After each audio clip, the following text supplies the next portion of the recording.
Madame, Messieurs, bonsoir. Il est 18h30 dans les studios de My Media Prime Television et c'est l'heure du Prime News.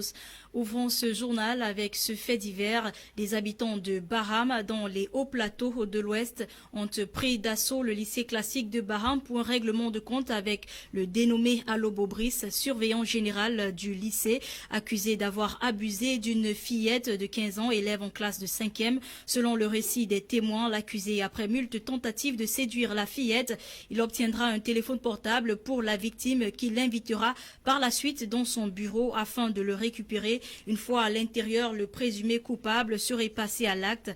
Informé de la situation, c'est une population en colère qui prendra d'assaut le dit lycée. C'était un dimanche sans culte le 25 avril 2021 à la paroisse EEC de Poula dans le 3e arrondissement de Kongsamba.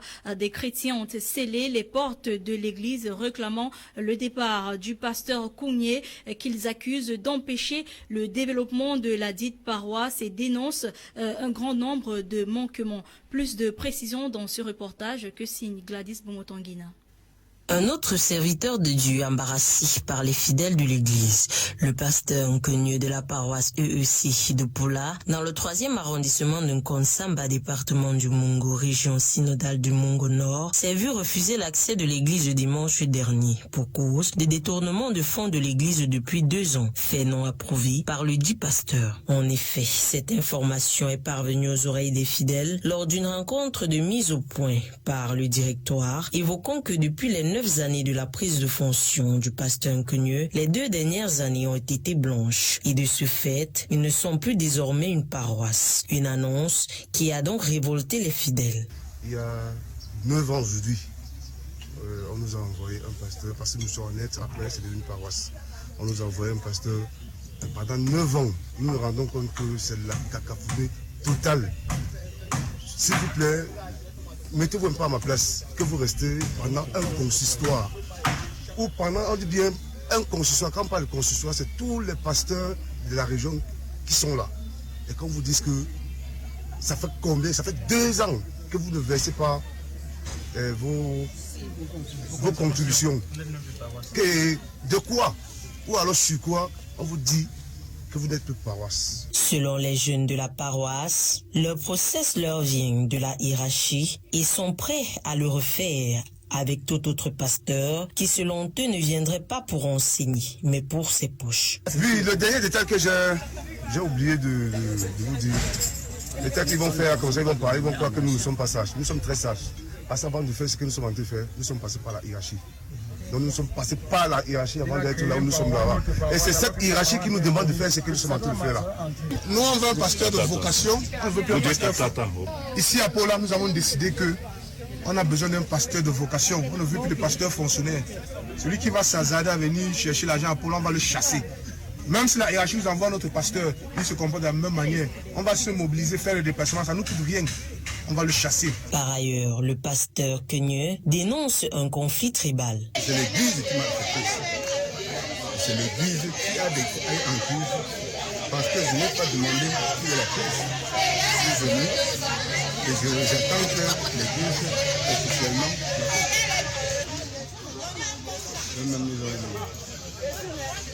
ils disent que je suis absentéiste. Donc je suis là pour mon travail. Je dois partir parce que c'est un pasteur mou arrive. Une situation surprenante pour d'autres fidèles qui se sont vus éjectés de la paroisse, or ne sont là que pour leur part, pour écouter la parole de Dieu et rien d'autre. Le dimanche 25 avril 2021 restera mémorable dans l'histoire de cette église et dans l'histoire du corps de Christ en général. Allons à l'est du pays où le délégué général à la sûreté nationale, Bargangele Martin, a récemment procédé à l'installation du commissaire divisionnaire Bianguéré dans ses nouvelles fonctions. C'était en présence d'une foule des hautes gradées de la police ainsi que des autorités administratives, parmi lesquelles le gouverneur de l'Est, Grégoire Mbongo.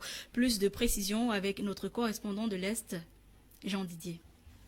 Le commissaire divisionnaire Biangueri a officiellement été installé ce vendredi 23 avril 2021 à la place de Fête des Bertois par le délégué général de la Sécurité nationale Martin Bangangele. Il prend fonction dans une région vaste de 109 000 km² et frontalière avec la République centrafricaine. Ses missions sont entre autres la lutte contre le grand banditisme et la sécurisation des frontières en collaboration avec les autres forces de défense et de sécurité.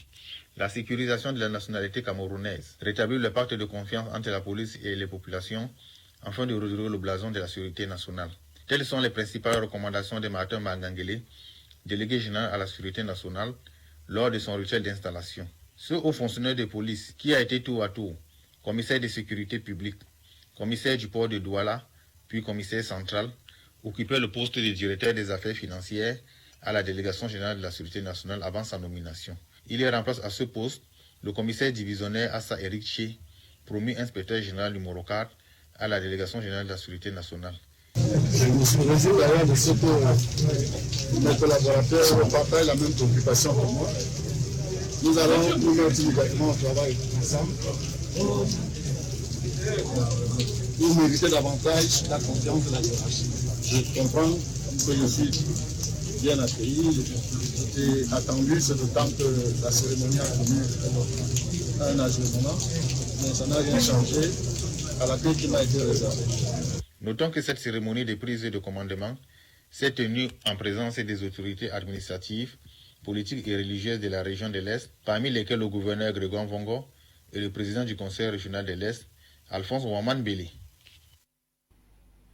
À Boya, 30 artisanes originaires de la région du sud-ouest et du nord-ouest suivent actuellement une séance de formation sur le packaging et le placement de leurs produits afin de les rendre plus compétitives sur les marchés locaux et internationaux. Une formation parrainée par le ministère des Petites et Moyennes Entreprises, comme nous le dit Aileen Sama dans ce reportage. Handicraft products from the Southwest region will henceforth be better packaged and made more attractive in a drive aimed at making them more marketable. This follows the training in Limbe from April 21 to the 22nd of some 30 crafts women drawn from across the Southwest region by the Ministry of Small and Medium-Sized Enterprises, Social Economy and Handicrafts. During the opening day of the training exercise, the Director of Handicrafts and Migration from the informal sector to the formal in the ministry, Ms. Mercy Nanji, told the press that the government was currently on a project to help Cameroonian craftspersons improve on the packaging of their products so that they can become more attractive and competitive both in the local and especially in the international market. In terms of reference document made available during the training, it states that packaging is the general group of activities in product planning that involves designing, producing an instrument which is capable of protecting the product, facilitating the use of that product, its storage, and promoting the product. Ms. Nanji stated that most products produced in Cameroon by the local craftspersons have not been competitive enough because the packaging of these products does not meet the kind of standards that most buyers expect. I would say that this workshop is very timely. You know, the tendency now is to encourage consumption of products which are made in Cameroon. And how do we consume these products if they don't meet up to the quality? So it is in this light that at the initiative of the Minister of Small and Medium-Sized Enterprises, Social Economy and Handicraft, we organize this workshop. She further explained that the reason why the sales of our locally produced crafts products such as cosmetics, food, spices, processed foods, among others, was because of the poor packaging. I think you see many handicraft products in the market, and I don't know whether they are attractive enough for you to buy. So we intend to train craftspeople to give them the necessary tools on packaging so that their products can better compete with products that come from foreign countries. Following the 2-day training of these women, it is expected that the level of packaging of these products will significantly and progressively improve so as to improve on their visibility, attractiveness, competitiveness, and consequently an increase in the profit margins of those involved in this sector. Restons à Buea où les personnels de la santé mentale des régions du nord-ouest et du sud-ouest ont pris part à un atelier de renforcement de capacité des 2 jours, principalement sur les soins obstétricaux et néonataux d'urgence. Cet atelier organisé par le Fonds des Nations Unies pour la population conjointement avec le ministère de la Santé publique avait pour but de booster l'état psychologique des femmes enceintes. Clarisse Ekowe dans ce reportage. Pregnant women remain one of the vulnerable groups negatively affected by the ongoing humanitarian crisis rocking the Anglophone regions of Cameroon. Many pregnant women continue to suffer from depression following their experiences. Some pregnant women have experienced the loss of their loved ones, while many have been forced to flee their original settlement for safety in the bushes in some crisis-hit areas of the southwest and northwest regions. In a bid to boost the psychological well-being of pregnant women in these 2 restive regions, these are some 30 mental health care workers drawn from the northwest and southwest regions who underwent a 2-day capacity building workshop on emergency obstetric and newborn care. This factor of psychological mental health issues the workers. And the first reason for that are given by the northwest and south people. Let me see the northwest and southwest.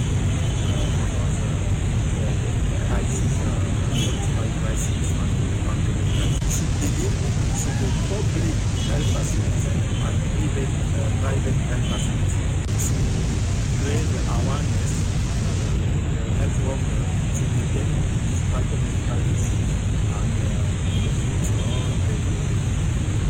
in the future we want to manage it. Jointly organized by the United Nations Population Fund and the Ministry of Public Health, this second phase of the PEF project focus on the reality of perinatal period, its risk factors, and the way forward.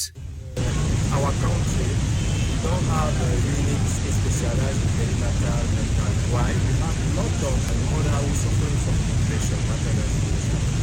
For example, we have access 1,600 teenage mothers, and the prevalence of depression is 61%. Last year we have one study with Tinubu obstetric and hospital, and the prevalence of depression. La campagne de vaccination contre le coronavirus au Cameroun prend un nouveau palier. Le campus de Soie, dont la périphérie de la capitale Yaoundé, accueille depuis lundi 26 avril 2021 un centre dédié à cette opération. De source officielle, 3 variétés de vaccins contre le coronavirus, Sinopharm, AstraZeneca et Sputnik 5, seront administrés aux étudiants et enseignants volontaires. Cependant, pour recevoir le vaccin anti-Covid, il faut n'avoir pas été testé positif au cours des 6 mois précédant le vaccin. Toujours parlant du Covid-19, au milieu de la 2e phase de cette pandémie, un variant de coronavirus identifié en Inde est actuellement sur étude par des scientifiques du monde entier. C'est ce que relève ce reportage de Bokengo Wardi. Like every other virus, the coronavirus mutates over time. With the outbreak of a new variant in India, which has increased the country's cases to 200,000 cases daily since April 15 and an estimated 2,624 deaths, scientists, health personnel and researchers have become more relentless and topping their research analysis. This virus variant, it's a variant of interest, the B1617 lineage. This was first detected and reported by India, having 2 mutations, the E484Q and the L452R. Those are specific mutations within the genome. This was reported by scientists out of India. They actually presented to us at our Virus Evolution Working Group on Monday, giving us some information about the studies that are underway and working in collaboration across the country, but also with scientists around the world. According to the World Health Organization, this new variant may be hard to vaccinate. It was first seen in 2 states at the end of 2020, and there is an increasing proportion of cases of this B617 that have increased since the end of last year. Worthy of note is the fact that these virus variants, the virus mutates, the virus changes over time. This is one variant of interest that we are following.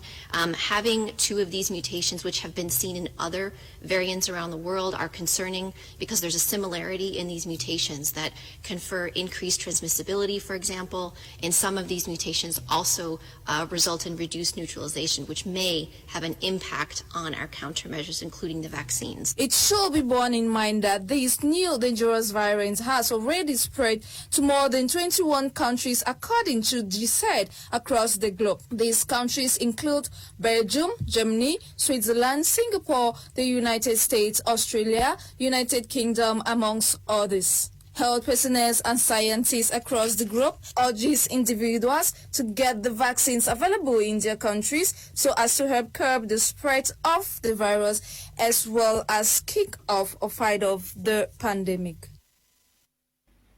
Hors du pays, de violentes manifestations ont éclaté ce mardi 27 avril au Tchad contre la prise au pouvoir par l'armée après la mort du président Idriss Déby.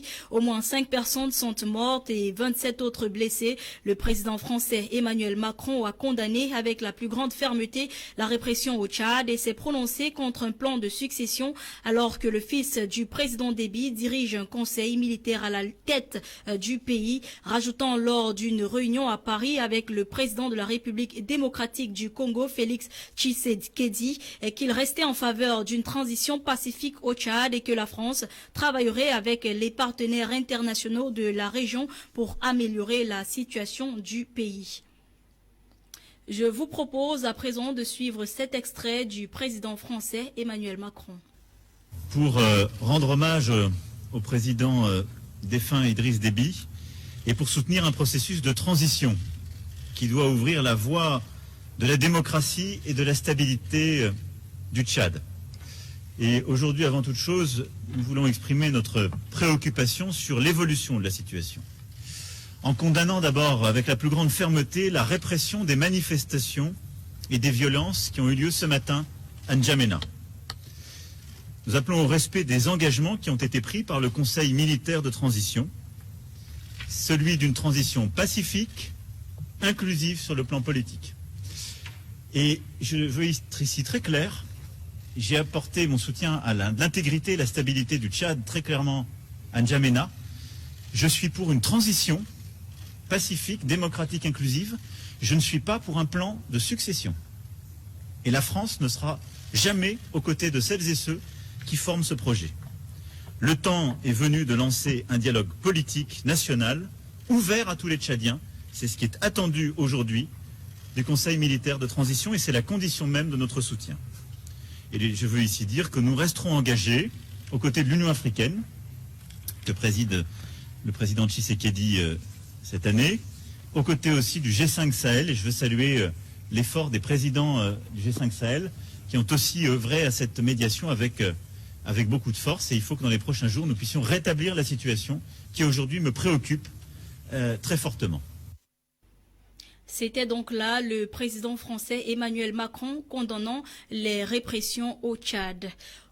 Un mois après sa ceinture décrochée grâce à un KO infligé à l'Américain d'origine croate, Stipe Miocic, le héros du MMA, catégorie des poids lourds, Francis Ngannou a regagné le sol camerounais. Il a présenté son laurier au gouverneur de la région du littoral, Samuel Iva Diboa. C'était un reportage, ou alors c'est un reportage de Nora Kakebi. Francis Xavier Ngannou, yesterday, April 26, made a triumphant entry into the country with his enviable trophy after having won the heavyweight championship in the United States of America. At the Douala International Airport, major activities were partially brought to a halt as the champion made his entry and had to tour the economic capital, passing through some major areas like Ndokoti, Deido, Rome Point and Aqua, with a huge crowd screaming for joy and hailing the champion, who was heavily guarded by security forces. The 34-year-old heavyweight champion in a caravan waved back at the hilarious crowd while brandishing his martial art belt as if to say, "I did it." Accompanied by his mom to the Littoral Governor's office, Samuel Ivaha Diodene described the champion as a brave and patriotic Cameroonian who has brought glory to the nation by flying the national flag high across the globe. The native of Batie in the west region of the country comes home barely a month after winning the UFC heavyweight championship title, and he is expected to take the belt to his village for a presentation and more blessings for a job well done. It should be noted that Francis Ngannou had equally won Africa's UFC heavyweight title after finishing defending champion Stipe with one shot in just 6 minutes. Et en sport, l'UMS de Loum a renversé de 1-0 Young Sport Academy de Bamenda hier 26 avril 2021 au stade annexe de la réunification de matchs retard. Quentin Etapé revient sur les temps forts de cette rencontre et fait le point sur le classement dans les deux poules dans cet élément. 1-0 en faveur de l'UMS de Loum contre Young Sport Académique de Bamenda. C'est le score final de la rencontre qui s'est disputée hier lundi 26 avril 2021 au stade annexe de la réunification ici à Douala dans le cadre de la 9e journée en match retard. L'unique but de la victoire du club de Loum intervient à la 25e minute de la première manche.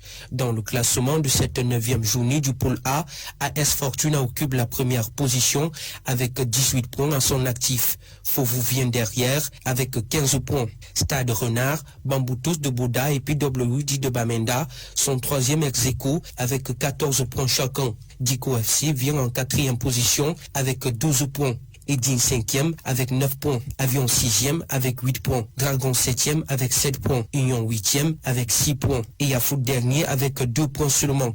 Pour ce qui concerne le classement dans le pôle B, Canon de Yaoundé est en tête de la liste avec 16 points. Panthère suit en totalisant 13 points. APGS Dunfou est 3e avec 12 points. Astre 4e avec 11 points. Tonnerre occupe le 5e rang avec 10 points. Coton et UMS de Loum sont 6e avec 9 points chacun. Yossa 7e avec 7 points. Colombe Dundia est avant-dernier avec 5 points.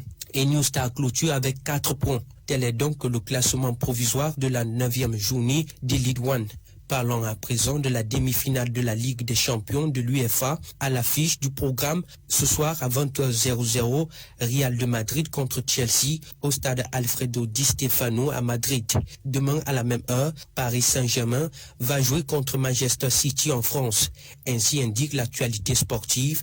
L'on n'attend plus que les finalistes de cette compétition. C'est la fin de ce journal préparé avec l'expertise de Lasha Kingsley et Ewane Elaine Olinga. Merci d'avoir suivi. Restez avec nous car les programmes se poursuivent sur My Media Prime Television.